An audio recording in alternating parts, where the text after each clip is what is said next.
அறுபடை வீடழகா அஷ்ட ஐஸ்வர்யம் தரும் முருகா அடியவர் குறை தீர்க்கும் வள்ளிமயில் சிவக்குமரா பக்தர்கள் மனக்கோவிலில் குடிகொண்ட சிரகிரி வேலவனே மலையேறி நின்ற முருகா சரணம் ஷண்முகா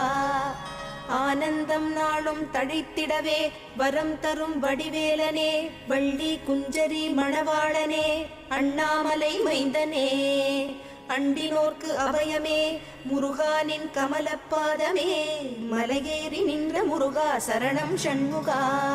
பாட்டின் பொருளானாய் பண்ணின் இசையானாய் ஆதிபழனிநாதனே காணும் கண்களில் காட்சி தந்த சிரகிரி வேலவனே அகம் குளிர தொழுது வந்தோம் சென்னிமலை ஆண்டவனே மலையேறி நின்ற முருகா சரணம் ஷண்முகா ஆனைமுக சோதரனே அழகனே சங்கத்தமிழ் முருகனே கூர்வேல் தாங்கி